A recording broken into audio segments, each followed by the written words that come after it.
제 이름은 이동철입니다. 올해 60, 전라남도 영암에서 태어났습니다. 우리 집은 대대로 고구마 농사를 짓던 집안이었고 마을에서도 손꼽히는 분홍이었습니다. 봄이면 거름 냄새가 마당 가득 풍기고 가을이면 수확한 고구마를 담은 자루가 창고에 차곡차곡 쌓였죠. 흙냄새 짙은 마당과 굴다리 아래 고랑마다 퍼진 고구마 넝쿨은 제 유년의 전부였습니다. 논두렁에 앉아 삶은 고구마를 까먹던 그 기억은 지금도 제겐 따뜻한 시절의 상징처럼 남아 있습니다. 아버지는 고집이 있으셨습니다. 말수는 적었지만 결심한 일엔 물러서는 법이 없었죠. 평생을 땅과 함께 살았지만 당신 인생을 닮은 땅이 아들에게까지 이어지는 건 막고 싶어 하셨습니다. 이 흙은 내가 마지막으로 밟는다. 그 말 속엔 회한과 결의가 동시에 담겨 있었죠. 딸 셋을 다 시집 보낸 뒤에도 아들인 저에게는 유독 더 큰 바람이 있으셨습니다. 니는 연필 잡고 회사 다니는 사람이 되어야 한다. 흙만 파는 인생은 내 세대로 끝나야지. 그 말을 들을 때마다 어린 마음에도 이상하게 숙연해졌습니다. 그 말씀이 제 마음을 붙들었습니다. 학교에서 1등 못하면 안 되는 줄 알았고 농번기에도 삽 대신 책을 들어야 했습니다. 친구들이 밭일을 돕는 시간에도 저는 장작불 피운 방 안에서 문제집을 풀었죠. 고등학교는 전주로 유학을 갔고 대학은 서울의 사립대 상경계열에 진학했습니다. 명절에 고향에 내려가면 어머니는 늘 우리 철이 서울서 잘 지내고 있다며 자랑하셨고 아버지는 말없이 지갑에서 접은 돈을 꺼내 제 손에 쥐어주셨습니다. 그 속에 담긴 무게는 너무도 컸습니다. 졸업 후엔 중소제조업체에 들어갔습니다. 안정적인 회사는 아니었지만 저는 늘 한 발 먼저 움직이며 실적을 쌓아갔습니다. 영업부터 물류, 인사, 기획까지 안 해본 일이 없었죠. 새벽에 출근해 밤늦게 퇴근하던 나날들이 반복됐고 그러는 사이 36의 과장, 43의 부장, 53된 본부장 자리까지 올랐습니다. 어느 순간 회사에서 제 이름을 모르는 부서가 없을 정도가 되었죠. 사무실 책상 위에는 늘 아버지가 젊었을 때 고구마 캐던 사진을 놓아뒀습니다. 그 사진은 저를 붙잡아주는 버팀목이었습니다.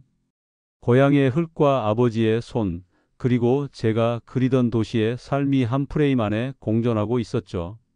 그런 저에게 2021년 봄, 인생의 커다란 전환점이 찾아왔습니다. 아버지께서 세상을 떠나시고 고구마밭 50만 평이 남겨졌죠. 아버지는 살아계실 때 이미 준비를 해 두셨습니다. 딸 셋에게 각각 5만 평, 그리고 아들인 저에게는 35만 평을 남기셨습니다. 재산이 아니라 아버지의 생애가 통째로 제게 옮겨지는 듯한 기분이 들었습니다. 저는 그 땅을 팔았습니다. 세금을 모두 내고 손에 남은 돈은 약 20억. 아버지는 생전에 제게 그러셨습니다. 이 땅은 네 종잣돈이다. 다시 흙으로 돌아갈 생각 말고 이 돈으로 사람처럼 살아라. 그 말씀이 이번엔 제게 채찍이 되어 돌아왔습니다. 이 돈을 허투루 쓰면 안 된다는 생각이 오히려 조급함으로 이어졌던 것 같습니다. 저는 며칠 밤을 고민했습니다. 차라리 그 땅을 지키고 귀농을 해볼까? 작게 시작해서 포장 공장을 차리고 영농조합을 만들어 지역 농산물을 팔아볼까? 서울 생활을 접고 다시 영암으로 내려간다는 것이 겁나기도 했지만 어쩌면 그게 제 인생의 다시 시작일지도 모른다는 생각도 들었습니다. 그러나 결국 서울에서 쌓아온 커리어와 아버지의 말씀이 등을 떠밀었습니다. 저는 다시 도시로 돌아왔고 아파트가 아닌 상가에 눈을 돌렸습니다. 강서구 마곡지구. 개발이 한창이었고 대로변에 신축된 상가 4개 호실이 묶음으로 나와 있었습니다.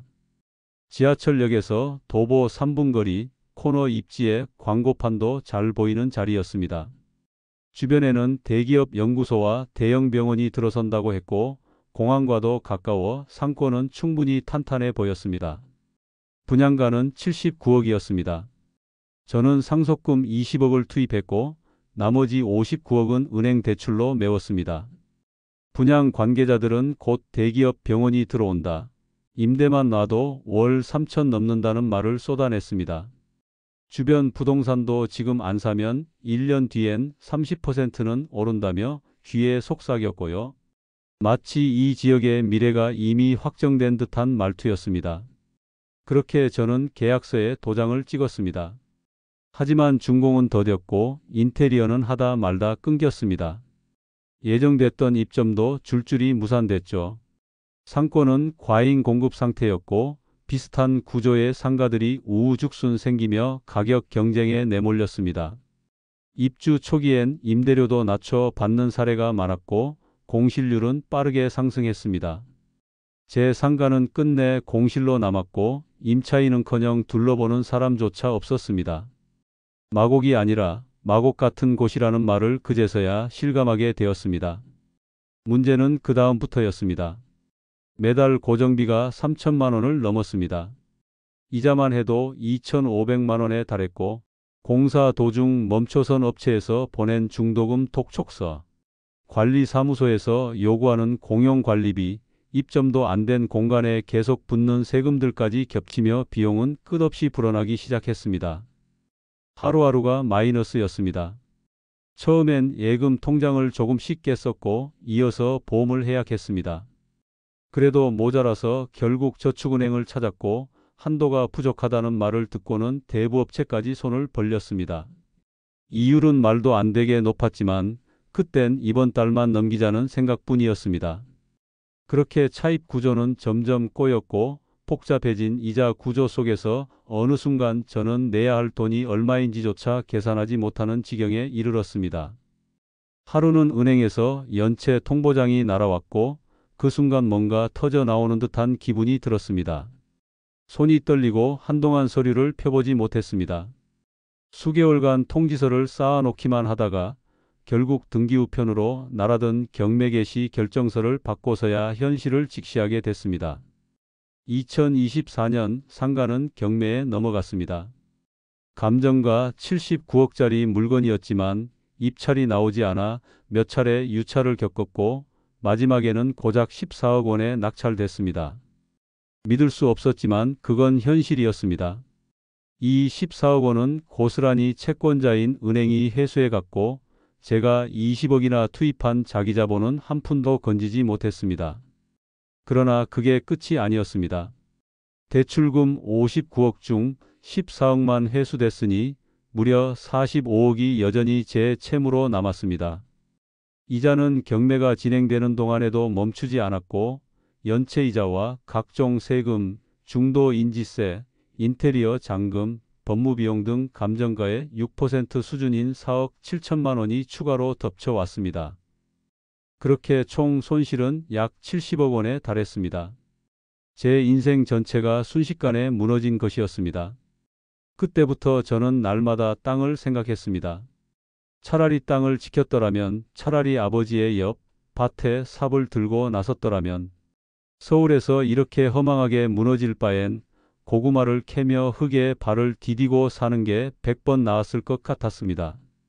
누구보다 아버지를 닮은 손으로 아버지와 같은 삶을 살아가는 게 오히려 나의 길이 아니었을까? 저는 아버지의 뜻을 지키려다 정작 아버지의 손을 놓고 말았습니다. 하지만 삶은 되돌릴 수 없습니다. 흘러내린 물을 다시 담을 수 없듯이 이미 지나간 선택은 후회로밖에 남지 않죠. 그래서 저는 이 실패를 감추지 않기로 했습니다. 말하고 기록하고 누군가의 실수를 막을 수 있다면 그것으로 충분하다고 생각했습니다. 투자란 결국 자신이 이해하는 것 안에서만 해야 합니다. 남들이 하는 것을 따라 하지 말고 자기 눈으로 구조를 보고 판단해야 합니다. 퇴직 후에 돈은 불리는 게 아니라 반드시 지켜야 할 생존 자산입니다. 많은 이들이 퇴직금으로 상가에 투자합니다. 주식보다 안전하다고 월세 수익만으로 노후가 해결된다고 믿는 분들이 적지 않습니다. 하지만 수익률이 아닌 지속 가능성을 따져야 할 시기입니다. 저는 남들이 좋다고 한 것에 눈을 돌렸고 스스로의 감당 능력을 지나치게 과신했습니다. 은행은 아무것도 묻지 않았습니다. 부동산은 설명하지 않았습니다. 계약서에는 기회만 있었고 위험은 숨어 있었습니다. 결과는 오직 저 혼자 짊어졌습니다. 그 무게가 얼마나 무거운지 해본 사람만 압니다. 여러분, 제 실패는 누군가의 현실이 되기 전에 경고일 수 있습니다. 아직 결정하지 않으셨다면 단 한 번이라도 멈춰 서서 따져보시기 바랍니다. 구조는 안전한가? 수익보다 먼저 리스크를 생각했는가? 한 달에 얼마를 벌 수 있느냐보다 그 투자로 내가 망하지 않고 버틸 수 있느냐가 훨씬 중요한 질문입니다. 지금 저는 소박한 일상으로 돌아왔습니다. 이름 석 자로 빚만 남은 사람이지만 아침 햇살과 따뜻한 밥 한 끼에 고마워할 줄 아는 사람이기도 합니다. 더는 남의 인생을 부러워하지 않고 더는 손익계산서 위에서 마음이 출렁이지 않습니다. 그것만으로도 저는 감사한 하루를 살아가고 있습니다. 사람은 무너질 수 있습니다. 저도 그랬습니다. 무너진 자리엔 아무도 없었고 다시 일어나기까지는 시간이 걸렸습니다. 하지만 완전히 끝나는 건 아닙니다. 다시는 같은 실수를 반복하지 않겠다는 다짐이 있다면, 다시는 타인의 말이 아닌 내 안의 소리를 듣겠다는 결심이 있다면 우리는 누구든 다시 시작할 수 있습니다. 그것이 제가 이 이야기를 전하는 이유입니다. 끝까지 들어주셔서 감사합니다.